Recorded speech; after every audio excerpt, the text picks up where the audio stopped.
Toledo, A Hora e a Vez do Macaco Recuperado, que na verdade é uma licença poética, porque é uma macaquinha que foi recuperada, que você conheceu aí nas suas andanças pelo Brasil. Pois é, eu voltei à Amazônia essa semana aí, uma viagem a convite que eu aceitei da Vale. Lá eu conheci, no Complexo de Carajás, lá no Pará, eu conheci a Chicó. A Chicó é uma macaca-aranha de testa branca que passou 20 anos presa num bar de beira de estrada no Mato Grosso, com coleira no pescoço, e aí eu posso dizer dono mesmo, porque ela estava presa, né?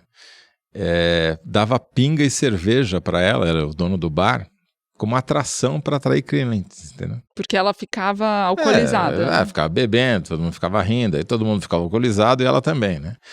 E o resultado disso é que ela muito provavelmente desenvolveu dependência ao álcool, se tornou alcoólatra. E foram 20 anos com essa vida terrível. E 4 anos atrás, o IBAMA resgatou a Chicó desse bar e levou ela para o Bioparque Vale Amazônia, que fica lá na Serra de Carajás, dentro da Floresta Nacional, para tentar reabilitá-la, né? E foi um dos trabalhos mais difíceis que esse bioparque já teve. Esse bioparque existe com outros nomes, mas há 40 anos, porque ela não se reconhecia como macaca. Ela foi provavelmente...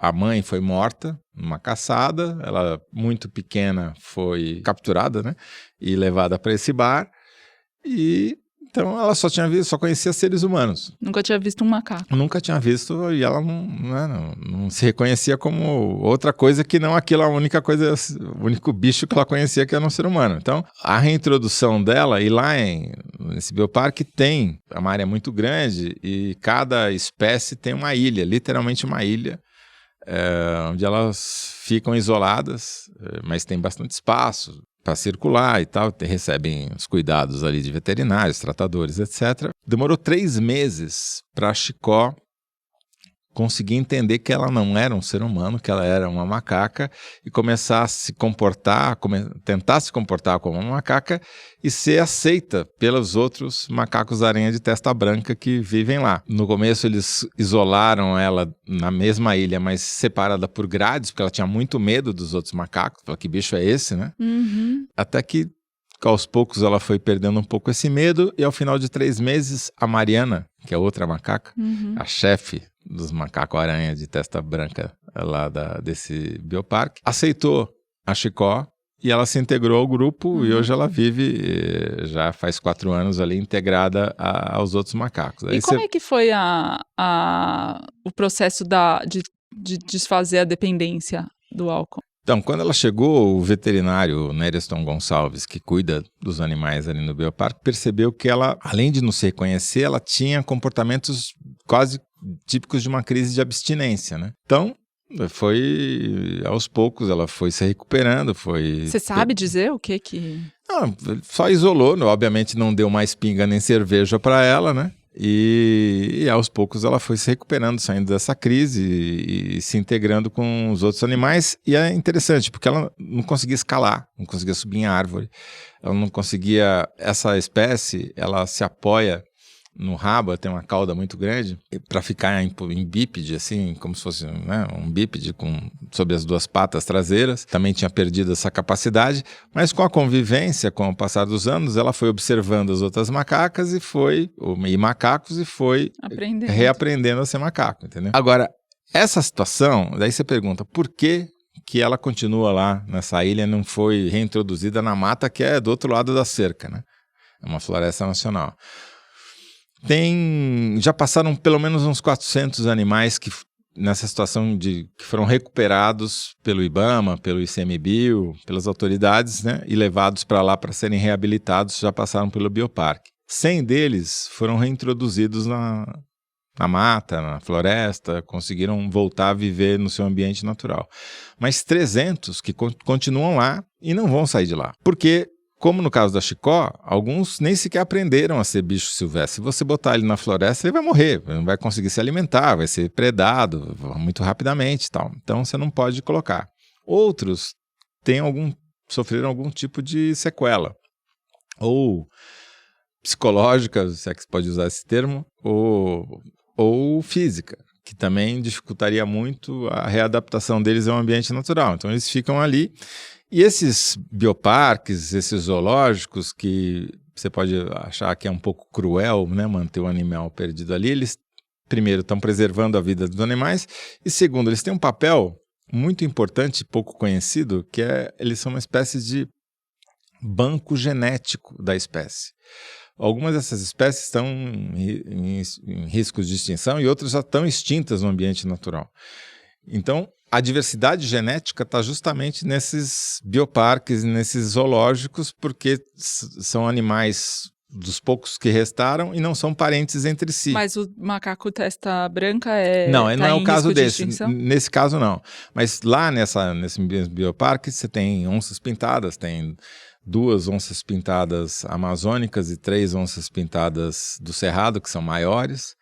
Você tem 3 sussuaranas, que é o puma, né, a onça parda. Você tem centenas de pássaros de várias espécies, inclusive uma que está praticamente extinta no ambiente natural, que é a arara azul. Uhum. E é importante por causa disso. E você viu todos esses Vi. No caso, é muito interessante. Teve já 100 mil visitantes esses últimos anos, esse bioparque. No lugar onde ficam as araras, por exemplo, você entra dentro. É tão grande que você consegue trafegar por dentro. Uhum. Você tromba com Só não pode botar o dedo porque elas bicam, né? Se for uma arara azul, vai levar seu dedo embora. E o dono do bar, ele foi posto lá no meio para ser bicado? Como é que é? Devia, né? Devia, mas não se tem notícia disso. Somos legalistas aqui. Ele foi processado? Não sei. Justamente essa é uma questão importante que você está tocando, porque a legislação trata do crime de tráfico de animais, né, de uma maneira muito branda. As penas são muito pequenas. E culturalmente é um negócio muito, muito disseminado. O IBAMA tem centros, acho que se não me engano, pelo menos 24 centros de triagem e reabilitação, como esses espalhados por 24 unidades da federação. E só esses centros, ou seja, sem contar os centros estaduais, das secretarias de meio ambiente e afins, e os centros privados, como é o caso desse bioparque, só os centros federais receberam, em 2023, mais de 50 mil animais, num ano. Então, se a gente quiser fazer uma estimativa aqui, vai dar mais de 200 mil por ano que chegam, sem contar os que nunca chegam, né? Por quê? Porque você tem uma questão cultural. Por exemplo, uma das onças que está lá no bioparque, também, a mãe foi morta numa caçada por uma comunidade indígena. Os indígenas pegaram o filhote, começaram a cuidar do filhote, o filhote foi crescendo, foi requisitando cada vez mais carne para se alimentar, ele tinha um comportamento um pouco agressivo, pararam de alimentar o bicho, já estava quase morrendo de fome, daí o IBAMA foi lá, resgatou, levou para lá. Sem contar o consumo de ovos de tracajá, carne de tracajá, enfim, tem uma coisa cultural que torna muito difícil de você mudar esse comportamento. E, além disso, a legislação é talvez branda demais com quem comete esse tipo de crime, que tem um lado industrial, né? Na Amazônia é muito comum, cada vez mais comum, você ver a tentativa de exportação de peixes típicos da Amazônia, que são considerados ornamentais, para a Ásia, para a Europa, porque tem um valor altíssimo, né? Então, é mais uma área em que o crime organizado também se infiltrou, aproveitando dessa facilidade cultural e da leniência da legislação, para fazer dinheiro e também para lavar dinheiro. Então, esse caso da Chicó é um caso com final feliz, mesmo que ela não consiga ser reintroduzida na floresta. Ela voltou a ser um macaco? Voltou a ser macaca, vive numa comunidade com outros da sua espécie, né? E tem ali um tratamento digno e ainda serve para manter a diversidade genética da espécie, né? Podendo você fazer essa troca. Por exemplo, as onças lá, tem uma onça que acabou de conhecer um parceiro e há a esperança de que ela dê cria. Se isso vingar, provavelmente a cria vai ser levada para um outro bioparque, um outro zoológico em outra parte do país, onde já tenha uma outra onça da mesma espécie, para diversificar a genética, porque qual que é o risco que você tem de ter animais em cativeiro? É eles cruzarem entre si e aquilo leva a uma degeneração da espécie, né? Então, esse banco de genético que é compartilhado para esses centros é importante também para manter a espécie saudável.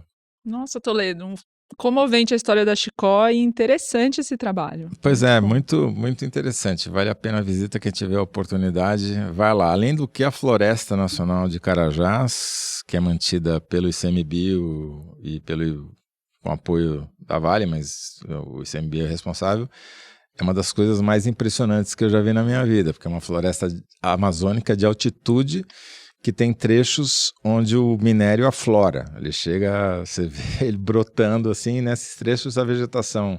Do lado tem uma árvore de 60 metros de altura, um cinzeiro, e a poucos metros você tem uma vegetação típica de caatinga, que foi inclusive o que fez o primeiro mineralogista detectar num sobrevoo nos anos 70 que aquilo talvez tivesse uma reserva de ferro ali, não sabia ele que era a maior reserva de ferro do mundo. E você viu as reservas? Você chegou a ver ferro lá? Eu visitei a floresta e visitei as minas, né, que são absolutamente gigantescas. É o tipo de coisa que você olha e você não tem a dimensão, né? Você não consegue, você está vendo, mas você não está processando o tamanho, porque a escala é um buraco gigantesco, né? Alguns maiores, outros menores, são várias minas. É uma chaga no meio da floresta, mas é curioso, porque a Floresta Nacional mais as outras áreas de proteção ambiental que são contíguas, né? Que formam um mosaico ali, mas que se junta a uma terra indígena muito grande também. São uma ilha hoje, nesse sudeste do Pará, de floresta, num mar de pasto, que é basicamente o que tem em volta, né? A gente circulou também por essa área. Você pousou aonde?